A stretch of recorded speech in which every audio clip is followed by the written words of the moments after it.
하나님께서 저와 여러분을 헤아려 주시지 않으면, 하나님께서 우리를 붙들어 주지 않으면, 내가 누군가를 안고 싶고 안기고 싶은데 사람의 품이 아닌 하나님의 품 가운데 우리가 안기고 안아주시 않는다면 항상 우리는 위태로울 수밖에 없습니다. 위태로운 이 가정을 헤아려 주시고 붙들어 주시고 안아주신 분은 하나님이십니다. 그 은혜가 우리의 가정에도 우리의 교회에도 있기를 소망합니다. 아버지 하나님, 우리를 안아주심을 믿습니다. 가장 큰 인생의 위기 가운데, 환난 가운데 내 힘과 내 뜻대로 살아왔으나 그러나 언제나 넘어지고 또 흔들리고 또한 좌절하고 낙심합니다. 그런 나를 일으켜 세우시고 붙들어 주시고 헤아리면서 안아주신 분은 하나님 한 분밖에 없사오니 주께 사랑받은 바 우리가 그 안아주심 가운데 또 다른 심령들을, 또 다른 가족들을, 또 다른 핍박자들까지 안을 수 있는 사람으로 변화되어지는 날 되게 하옵소서. 믿고 감사드립니다. 예수 그리스도의 이름으로 간절히 기도 올리옵나이다. 아멘. 여러분 반갑습니다. 오늘 우리가 함께 나눌 말씀은 안음과 안아주심입니다. 창세기 33장에 보면 우리가 3주 동안 어느 가정을 봤냐면 야곱 가정을 봤습니다. 야곱이란 이름이 어떤 이름이라 했습니까? 발꿈치를 잡은 자라는 겁니다. 쉽게 말해서 욕심꾸러기입니다. 그리고 붙들면서 평생을 살아왔던 사람입니다. 지난주 예배를 기억하십니까? 야곱은 재산, 성공, 자식들, 내게 채울 수 있는 것들을 계속 붙잡았는데 문제는 뭡니까? 그게 안 통하는 사람을 만날 때, 그 안 통하는 현장을 만날 때, 안 통하는 상황에 처했을 때 저와 여러분은 흔들리는 거죠. 누굽니까? 나보다 술수가 더 센 사람을 만났습니다. 그 사람은 바로 외삼촌 라반입니다. 외삼촌 라반의 딸들 결혼을 하는데 내가 사랑했던 여인 때문에 7년을 헌신하겠다 했는데 누나 먼저 언니 먼저 보내서 14년을 있게 되고, 이제 아무것도 가진 게 없는데 이제는 재산을 좀 쌓아보려고 하는데 10번이나 바꿔버립니다. 그게 헤아림이죠. 사람의 계약은 자신에게 유익한 대로 10번이나 계약 조건을 계속 바꿔버립니다. 그런데 그 10번이나 바꿔가는 계약 조건에도 하나님께서는 누구를 아십니까? 야곱을 아셨던 거예요. 라반도 아신 거예요. 수많은 사람들의 그 마음의 그 욕구를, 욕망을, 욕심을 다 헤아리시는 분은 누구냐면 하나님이신 거죠. 그래서 우리가 10번이나 계약 조건을 바꿔도 하나님께서 한 번 헤아려 주시면 내 마음 내 뜻 주께서 아신다는 겁니다. 우리는 늘 누구에게 인정을 받고 싶고 헤아림을 받고 싶은 사람들이죠. 그래서 막 SNS도 하고, 그래서 막 옷도 입고 뭔가를 자랑하는데, 뭔가 유행한다는 곳에 가보는데 항상 그 유행은 헤아림 어떻습니까? 바뀌는 거예요. 이제는 두바이 쫀득 쿠키 아무도 말 안 합니다. 무슨 다른 거 말하는데 그 다른 것도 점점 바뀌는 게 빨라진다고 그럽니다. 신기하게 빨라진다고. 이제는 쫓아갈 수 없기 때문에 그냥 각자 알아서 자기만의 소확행을 찾아가는데, 여러분 하나님께서 우리 마음 헤아려 주시지 않으면 마음 들 곳이 없어요. 마음 들 곳이 없으니까 야곱이 잘한 게 뭡니까? 끝까지 붙들고 살았던 겁니다. 평생 붙들고 살았던 사람입니다. 태어나면서부터 형의 발꿈치를 잡고 내가 먼저 나갈래 라고 했기 때문에 너 야곱이다, 발꿈치 잡은 자다, 이름조차 욕심꾸러기라고 했고, 그 자라는 과정도 비슷했습니다. 장자권도 중요한 건 아니까 어리숙한 형한테 사기치듯이 팥죽 한 그릇에 장자권도 사버리고, 그리고 아버지가 눈이 멀고 돌아가실 때가 다 되니까 그 축복하는 그 축복을 받고 싶으니까 그 양털을 입고 흉내를 내면서 메소드 연기를 펼쳐가지고 아버지까지 속였던 사람, 그래서 축복권까지 받았던 사람, 그리고 도망가서 그 외삼촌 라반의 집에서도 내가 사랑하는 사람, 내가 원하는 재산, 내가 원하는 성공을 계속 손에 붙들었던 사람이 누구냐면 야곱입니다. 근데 절대 해결이 안 됐던 게 뭐냐면 바로 오늘 형 에서와의 만남이었던 거죠. 여러분 한 번씩 제가 요즘에 상실감을 가지는 게 있는데, 그게 뭐냐면 아마 세아 같은 경우에는 모르겠는데 초등학교 다닐 때까지 우리 쌍둥이들이 초등학교 때까지 제가 집에 딱 들어가면 아빠하고 그냥 무조건 좀 왔을 텐데 안겼어요. 그냥 폭삭 안깁니다. 요즘에는 어떻게 하냐면 쌍둥이들 이렇게 하면 어떻게 하냐면 안겨 주십니다. 어떻게 하냐면 안겨 주신 거죠. 그냥 이렇게 엉덩이는 빼고 고개만 이렇게 내밀어요. 그러고 자 이렇게 하고 영 이렇게 사춘기가 되니까 지나가 버렸는데 우리는 누구에게 안기고 싶고 안아주고 싶죠. 여러분 아이들이 자녀들이 좋은 게 뭐냐면 앞뒤 생각하지 않고 그냥 확 쫓아옵니다. 우리 정우나 또한 예준이 예건이 오면 전사님만 보면 막 달려와 그냥 팍 칩니다. 그러면 이게 가슴 아플 만큼 팍 치는데 이게 뭐냐면 신뢰잖아요. 근데 여러분 누군가 내가 사람에게 온전히 신뢰를 해서 푹 안길 수 있냐면 불가능합니다. 어렵습니다. 부모 형제 간의 관계에서도 그건 쉽지가 않습니다. 근데 하나님께서 오늘 야곱을 붙들어 주셨고 헤아려 주셨고 마지막에는 하나님께서 야곱을 안아 주시는데 누구를 통해서? 불가능했던 에서를 통해서 안아 주십니다. 여러분 가족들이 갈등이 있고 원수가 되면 남들보다 못합니다. 그리고 우리나라 송사 법정에서 싸우는 통계를 보면 다른 사람들 남들이 나를 사기를 치고 혹은 다른 사람들과의 재산 다툼이 아니라 민사사건 사기 민사사건의 3분의 1 이상은 친족들과 가까운 가족들입니다. 누구보다 더 가깝고 누구보다도 함께 살아가는 건데 근데 문제가 생기고 돈이 걸리고요. 그리고 내 자존심이 걸리면 그냥 멀찍이 있는 사람들보다 더 못하게 되는 게 가족이죠. 오늘 본문이 바로 야곱의 가정도 그와 같습니다. 야곱이라고 하는 독특한 사람의 문제가 아니라 그 가정이 비록 믿음의 가정이고 언약의 가정이고 하나님께서 택한 가정은 맞습니다. 근데 문제가 없어야 될 것 같은데 은혜도 있고 믿음도 있고 열심도 있고 다 있는데 동시에 문제도 같이 있었던 겁니다. 어떤 문제입니까? 오래된 문제예요. 가정의 문제, 가문의 문제는 오래된 문제입니다. 그리고 쉽게 풀기 힘든 문제입니다. 이건 가슴 속 깊이 있기 때문에 서로 알지만 말하지 않는 문제죠. 그래서 야곱이 뭐 했습니까? 자기가 평생 동안 붙잡고 있었던 거 다 형 에서가 이 내가 돌아간다는 고향으로 귀환한다는 소식을 듣고 갈 때 형 에서가 들었다고 합니다. 언제냐면 어머니는 쌍둥이잖아요. 쌍둥이 형하고 쌍둥이 동생인데 이 부딪힘 때문에 큰일 나겠다 싶어서 내가 오늘 이 아들 둘 다 잃겠다 싶어서 저 떠나보냈는데 그러면서 떠나보내면서 하신 말씀이 뭔지 압니까? 며칠 지나면 몇 주 있으면 얼마간 있다가 네 형이 이 화가 불같이 일어나는 사람이니까 형이 화가 잦아들면 내가 부를게. 그러니까 우리 오라비 외삼촌 라반의 집에 가 있으라라고 몇 날 며칠 얘기했는데 20년 동안 떨어져 있게 되는 거죠. 그러면 잊혀질만 하잖아요. 우리는 이틀만 지나면 까먹었는데 우리 학생들은 2달만 지나면 이제는 중간고사, 기말고사 칠 때 그게 2달 동안 기억나면 얼마나 좋겠습니까? 이거 어렵잖아요. 2시간 전에 공부한 것도 기억하기 힘든데 그럼 좀 희미해질만도 하는데 2달, 2년, 12년이 아니라 20년을 지나도 이 오래된 가족의 문제는 상처가 깊이 남아가지고 해결이 안 돼요. 오늘 본문 1절에 볼까요? 야곱이 눈을 들어보니 에서가 400명의 장정을 거느리고 오고 있는지라. 에서의 직업이 뭡니까? 사냥꾼이에요. 사냥꾼이 친구 사냥꾼 400명을 데리고 온다는 말은 뭐겠습니까? 대통령 앞에 사열하는 군인들입니까? 아니에요. 그 전날 밤에 엄청 중요한 일이 있었지 않습니까? 지난주 말씀을 보면 그 전날 밤에 혼자 남았어요.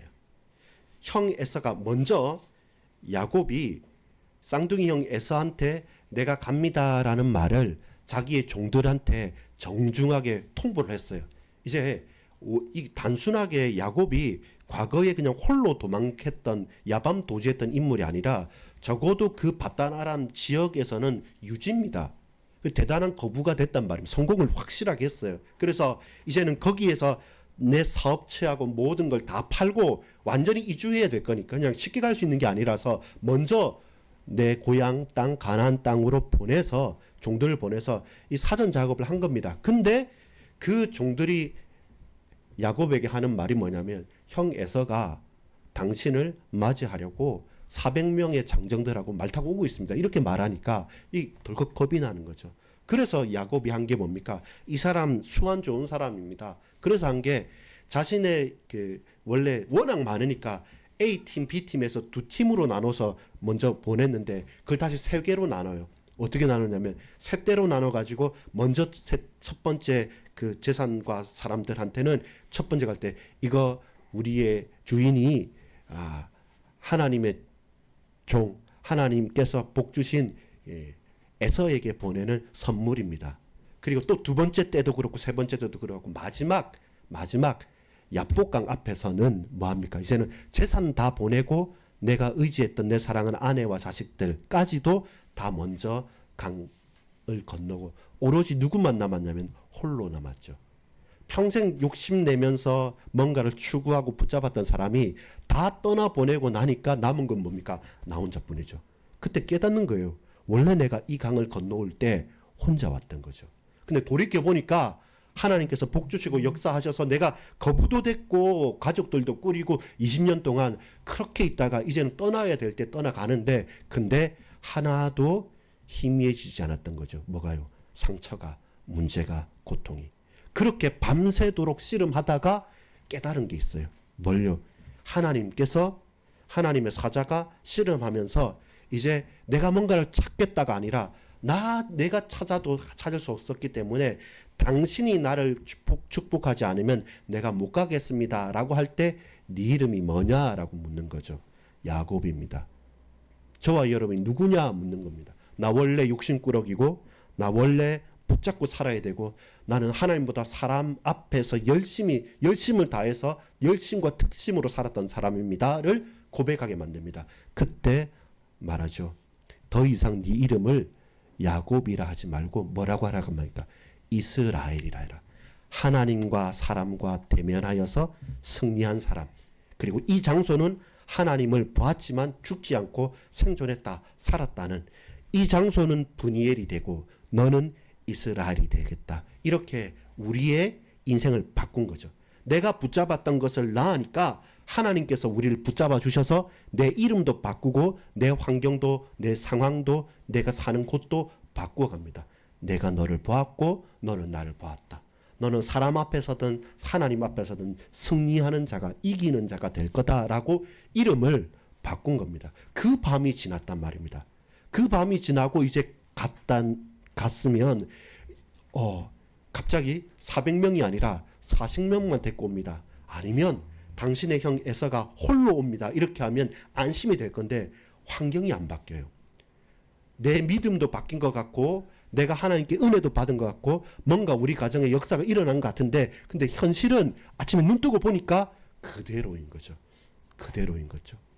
그게 오늘 본문의 문제고 또 저와 여러분의 문제입니다. 어떤 겁니까? 두렵다는 거예요. 예수 믿는데 신앙생활도 하는데 뭔가 성공해서 직장도 잘 되고 이렇게 된 것 같은데 근데 여전히 오래된 묵어두었던 그 문제는 저와 여러분을 두렵게 만드는 겁니다. 거기에서 우리가 해결을 못 받잖아요. 그래서 도망간 거지 않습니까? 문제를 회피한 거잖아요. 외면했던 거잖아요. 도망갔던 거죠. 근데 이제는 그 문제가 내 앞에 탁 덜컥 다가왔을 때 그 전에 그냥 아닌 거 하고 딴 것만 열심히 살았는데 막상 우리 부모 자녀 간의 갈등, 우리 친척들과 그 가족 형제들 간의 그 문제가 왜 여러분 제사 때 명절 때 다툽니까? 그냥 멀리 떨어져 있으면 그냥 이해하면서 있어요. 근데 같이 모이잖아요. 그러면 처음에는 좋은 얘기 하다가 술 한잔 들어가고 이런저런 얘기하다 보면 싫었던 얘기 저런저런 얘기 나오면 감정선이 막 건드려지는 거죠. 그러니까 제사할 때마다 장례식 할 때마다 상 났을 때마다 처음에는 멀리서 왔는데 나중에는 술 한잔씩 들어가고 이런저런 섭섭한 얘기 나올 때마다 계속 갈등이 터지는 거죠. 그러니까 싸움이 나는 겁니다. 그것처럼 묵어뒀던 문제, 회피했던 문제가 이제 막상 형 에서를 만나야 돼요. 형 에서를 만나기 전에 한번 해보려고 재산도 가족도 다 했지만 해결이 안 됐던 거예요. 그렇게 고민이 시작되는 겁니다. 신앙생활도 여러분 육신적인 문제 때문에 내 가정의 어떤 어려움 때문에 시작을 했잖아요. 근데 내가 회복됐어요. 힘이 있어요. 좋아요. 근데 어떻습니까? 막상 그 문제를 딱 다가왔을 때 그때 우리는 뿌리부터 막 흔들리는 겁니다. 어떻게 하십니까? 그때 나 예배하면 될 줄 알고 예수 믿으면 하나님 역사한다는 것도 알고 믿음도 생겼는데 근데 막상 내 문제는 그대로 있어요. 그게 내 앞에 덜컥 다가왔어요. 두렵습니다. 불안합니다. 그리고 또 도망가고 싶은 거예요. 또 회피하고 싶은 거죠. 그때 그 전날의 야곱이 아니죠. 이제는 뭡니까? 이스라엘이잖아요. 밤새도록 씨름하면서 하나님을 봤던 사람이기 때문에 똑같은 야곱이지만 전날의 야곱과 오늘 이스라엘이라고 이름을 개명한 야곱은 달랐던 겁니다. 그래서 야곱이 했던 행동이 다릅니다. 보세요. 2절에 보니까 3절에 보니까 자기는 그들 앞에서 나아가되 몸을 7번 땅에 굽히며 그의 형 에서에게 가까이 가니. 이 말은 뭡니까? 그 전까지 했던 건 뭐냐면 전부 다 앞세웠던 거예요. 싹 다 앞세웠는데 지금은 자식들하고 아내들을 딱 세우고 자기가 먼저 나간 겁니다. 계속 두려운 거 사실입니다. 어려운 거 사실입니다. 근데 하나님 은혜가 있으면 그 환경이 바뀌는 게 아니라 누가 바뀌냐면 내가 바뀌는 거예요. 내가 바뀌어서 그 전까지는 싹 다 미루고 맨 끝에 남았던 사람이 자녀들을 딱 앞에 세우고 그리고 내가 뒤에 빠져 있다가 먼저 나가는 거죠. 그러면서 엎드리는 겁니다. 7번이나 엎드리면서 이 말은 비굴한 것이 아니라 내가 할 수 있는 최선을 다하는 거죠. 내가 형을 속였고 내가 욕심꾸러기였고 내가 늘 그렇게 하나님 앞에서 범죄한 사람이라는 걸 알고 엎드린 겁니다. 그거는 직면한 거예요. 더 이상 도망치지 않겠다는 겁니다. 그리고 하나님과 씨름했던 그 전날 밤을 기억했다는 겁니다. 이러니까 여러분 이제 완전히 반전이 일어나요. 나만 바뀌면 된다고 생각했는데 내가 바뀌었는데 나보다 더 바뀐 인간이 있습니다. 그게 누굽니까?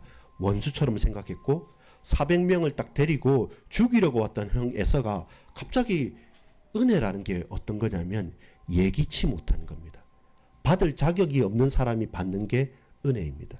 오늘 어버이날이니까 꽃도 받았죠. 여러분 다음 주에 안 드립니다. 그리고 다음 달에도 15일 5일 돼도 안 드립니다. 왜냐하면 이 날이니까 자연스럽지 않습니까? 근데 은혜라는 것은 똑같은 거예요. 받을 자격이 없는데 내게 그냥 와버린 거예요.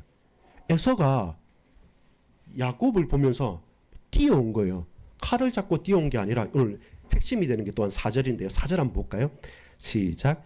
에서가 달려와서 그를 맞이하여 안고 목을 어금 맞추어 그와 입 맞추고 서로 우니라. 이 말은 뭐냐면 누가 한 겁니까? 야곱이 한 게 아니에요. 야곱은 지금 계속 두렵습니다. 떨립니다. 그래서 하나 한 게 뭐냐면 내가 도망치지 않겠다 하면서 앞장선 겁니다. 근데 처분은 기다리는 거죠. 근데 형 에서가 활을 쏘거나 칼을 가지고 와야 되는데 이 형 에서가 막 뛰어오면서 동사가 5개가 나오는데요. 첫 번째 뭐냐면 달려와서 칼 들고 달려온 게 아니라 달려왔는데 자세히 보니까 그를 맞이하고 달려와서 칼로 친 게 아니라 달려와서 대면한 거예요. 맞이하고 안고 목을 허그하는 거예요. 품을 안아주는 거죠. 갑자기 얼음처럼 멈칫해 있는데 형이 달려와요. 그리고 나를 딱 보는 겁니다. 너 야곱이네. 내 동생이네. 그러면서 목을 어금만지면서 안아요. 그러면서 뭐 하냐면 입 맞추고 키스하고 그리고 뭡니까? 같이 한 건 그거예요. 울었던 거예요. 우는 거예요. 그러니까 이거 뭐 말이 필요 없는 갑자기 남북 상봉 작전 장면인 거죠. 이상가족 상봉 장면이 바로 여기에 펼쳐지는 거죠. 죽을 것 같았고 죽인다고 온 사람이 갑자기 바뀌어 있어요. 400명 데리고 오다가 그 사람이 바뀌어 있는 거죠. 무슨 말입니까? 어젯밤에 나는 다 떠나보내고 하나님을 만났잖아요. 내가 하나님을 만나는 그때 하나님께서는 누굴 또한 만나주셨을까요? 에서를 만나주신 거죠. 그 마음이 앞에 갔던 재산 때문에 마음이 혹했겠습니까? 아니면 갑자기 하루아침에 뭔가 다른 뭔가를 보았겠습니까? 아닙니다. 우리가 이곳에서 하나님을 만나고 하나님을 예배하고 하나님께서 나를 안아주실 때 하나님께서는 저곳에서도 역사를 하시는 겁니다. 그게 은혜입니다. 내가 전혀 예상치 못한 장면으로 바뀌어지게 되는 겁니다. 사람 마음을 누가 헤아리고 누가 붙잡고 누가 안아주십니까? 근데 내가 생각하지 못했던 방법으로 하나님께서는 이미 그렇게 역사하고 계셨다는 겁니다. 여러분 부모 형제 생각해 보십시오. 정말로 원수 갖고 같이 갔을 때가 많습니다. 근데 어떨 때는 확 눈녹들이 풀려가는 겁니다. 어떻게 그럴까 싶은데 또 엉키려고 하면 아무것도 아닌데 막 엉켜가지고 단단하게 굳어있고 비수같이 나를 찌르기도 하는데 반대로 이게 훌훌 털어질 때는 눈녹듯이 그냥 사라져버리고 아무것도 아닌 게 되는 거죠. 저도 처음 예수님 믿을 때 교회를 다닌다 또 신학교를 간다 뭐 쉽지 않은 일인데 할아버지 댁에 가서 제사를 지내야 되는데 다 이제 엎드려 절하지 않습니까?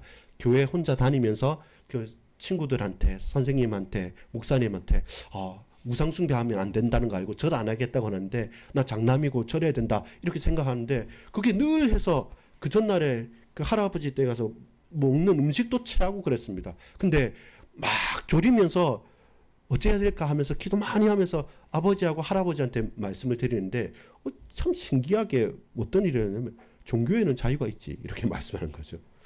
전혀 그럴 뿐이 아닌데 근데 왜 그런지 모르겠는데 종교에 자유가 있으니까 저를 하기 싫으면 그 묵념하든지 그냥 있으라. 요 들어오기 싫으면 또 옆에 있는 고모들한테 야야 저 교회 다니는 사람은 제사 지내는 음식 안 먹으니까 저 경도는 따로 밥 좀 해라. 안 먹으면 되냐 그래서 그것까지 알아가지고 그렇게 해주는 게 전혀 생각지 못했던 부분이죠. 원래 그러냐? 그걸 안 따지는 분이냐? 그렇지 않아요. 따지고 그렇게 하는데 또 그 순간에는 또 달라지는 거죠. 은혜라는 게 뭘까요? 내가 노력한 만큼 내가 헤아린 만큼 그렇게 헤아림 받는 게 아니라 나는 전혀 할 수 없는데 저 반대 방향에서 전혀 헤아리지 못한 것에서 우리에게 주어지는 겁니다. 그게 뭐냐면 하나님께 안긴 사람이 다른 사람을 안아줄 수 있는 거죠. 여러분 그러면서 오늘 본문에 뭐라고 합니까? 10절에 한번 볼까요? 이제 왜 이렇게 됐는지를 이유가 나옵니다. 야곱이 이르되 그렇지 아니하나이다. 내가 형님의 눈앞에서 은혜를 입었사오면 청하건대 내 손에서 이 예물을 받으소서. 자 보십시다. 내가 형님의 얼굴을 배운 즉 하나님의 얼굴을 본 것 같사오며 형님도 나를 기뻐하심이니이다. 나를 죽이려 하고 나를 저주했던 사람인데 내가 형님의 얼굴을 지금 보니까 어젯밤에 하나님의 얼굴을 봤잖아요. 그 하나님의 얼굴을 본 것처럼 내가 형님의 얼굴이 그렇게 그 전까지는 상처받았고 상처 주었고 두려웠고 떨렸고 불안했던 사람인데 그 얼굴만 떠올려도 가슴이 뛰고 피가 거꾸로 솟고 그러면서 너무나도 두렵고 손에 땀이 났던 사람인데 근데 오늘 만나보니까 갑자기 형님이 뛰어왔어요. 그리고 내 얼굴을 쫙 보는 겁니다. 그리고 갑자기 어금맞고 안아주고 그리고 입을 맞추고 우니까 나도 모든 두려웠던 모든 생각했던 게 다 사라져버리고 그냥 눈물로 울 수밖에 없는 거죠. 그러면 잘잘못이 중요치 않아요. 끝난 거예요. 해소가 됐다는 겁니다. 그게 은혜라는 거죠. 우리가 예수님을 믿고 구원받았을 때 하나님께서 너는 키가 크니까 너는 돈이 많으니까 너는 착하니까 너는 이런 지식이 있으니까 그러니까 내가 예수 믿게 해주겠다 이렇게 말하지 않았어요. 그냥 와버렸어요. 그냥 믿어졌어요. 그리고 그 앞에 우리는 무릎 꿇었어요. 그리고 눈물이 났던 겁니다. 그렇게 이상하게 알 수도 없고 논리적으로 맞지 않은데 근데 그 하나님 은혜가 내게 확 와가지고 내가 주님 품에 온전히 안길 수 있게 된 거예요. 그렇게 주의 품에 안긴 저와 여러분이 어찌하십니까? 에서처럼 안을 수 있는 겁니다. 이상하죠. 며칠 전까지만 20년 동안 이를 갈았던 형인데 그 형이 그렇게 녹는 겁니다. 그러니까 나도 그렇게 녹아질 수 있는 겁니다. 여러분 우리의 삶에서 보면 항상 두려움이라는 게 있습니다. 그리고 가장 가까이 있는 사람들에게서 두려움이 많아요. 그리고 그건 야곱의 가정만이 아니라 우리의 가정도 똑같아요. 더하면 더했지 덜하지 않습니다. 내가 뭔가를 해결해 보려고 하는데 막상 당할 때 그 문제 앞에서는 두렵고 불안해서 한 걸음도 못 나가서 항상 미루고 미뤘던 거예요. 어찌할 수 없을 바로 그때 저와 여러분은 어떤 밤을 지나가야 됩니까? 분이엘의 밤, 야복강의 밤을, 하나님을 만나는 그 밤이 필요한 겁니다. 그리고 그 밤이 지나고 났을 때 가만히 돌이켜 보니까 현실은 안 바뀌었어요. 하나님 은혜도 받았고 믿음도 있는데 현실은 안 바뀌었고 그대로 400명을 데리고 오는 그 모습 때문에 우리는 또 한 번씩 좌절하고 또 돌이켜 가는데, 그때 야곱이 뭐 했냐면 이제는 직면했어요. 한 걸음 나갔습니다.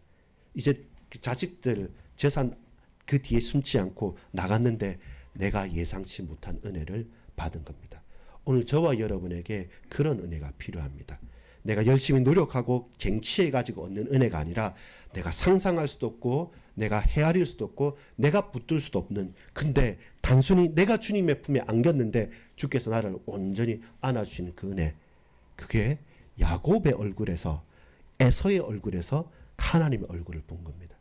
여러분, 저와 여러분이 원수 같은 내 형제 자매 그리고 내 핍박자의 얼굴에서 하나님의 낯빛을 보기 시작한다면 문제는 사라지는 겁니다. 거울을 보면서 욕심만 많았던 야곱이었던, 도둑놈이었던, 욕심꾸러기였던 내 얼굴이 갑자기 변해서 하나님과 대면하여 살았던 이스라엘로 내 이름이 바뀌듯이 내 얼굴 낯이 바뀔 그때서부터 하나님 은혜가 하나씩 하나씩 열매 맺어집니다. 제가 3주 전에 헤아리심 이렇게 설교를 하고 그날 그 주일 오후부터 갑자기 혜경이 엄마도 그렇고 혜경이도 그렇고 아빠가 달라졌어요. 그러니까 설교하더만 그렇게 하네 이렇게 해가지고 차도 태워주고 그것도 다 해주고 설거지도 막 이러니까 하루, 근데 그게 이틀이 안 가요. 그 다음 날 엄청 싸웠어요. 왜 싸운지도 모르고 하여튼 싸워서 이거 설교를 이래놓고 또 하루 가고 이게 이틀도 못 가구나 이렇게 하는데 그게 우리입니다. 결국 헤아림도 붙들어 주심도 안아주심도 하나님 품에서 하나님께서 하셔야 됩니다. 근데 여러분 놀랍죠? 하나님께 안겨본 사람은 다른 사람 안을 수가 있는 겁니다. 내 얼굴을 보고 거울을 보고 나라는 사람 부족하지만 하나님 나를 구원하셔서 라고 하나님 은혜를 느낀 사람은 원수의 눈동자에서 내 얼굴을 또 볼 수 있는 거죠. 그렇게 하나님 얼굴을 볼 수 있는 저와 여러분 되기를 간절히 소망합니다. 우리의 가정 가문 쉽지 않습니다. 그러나 주께서 은혜 베풀어 주시고 역사하실 줄 확신합니다. 기도합니다. 아버지 하나님 감사합니다.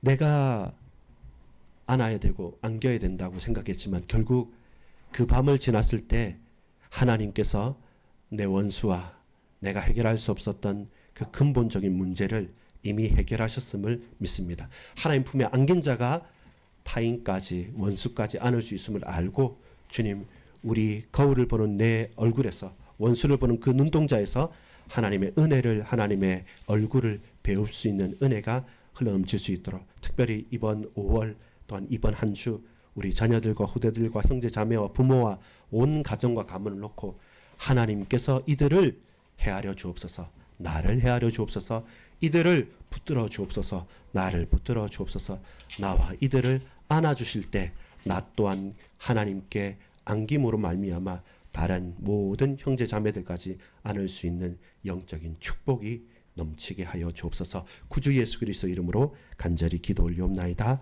아멘.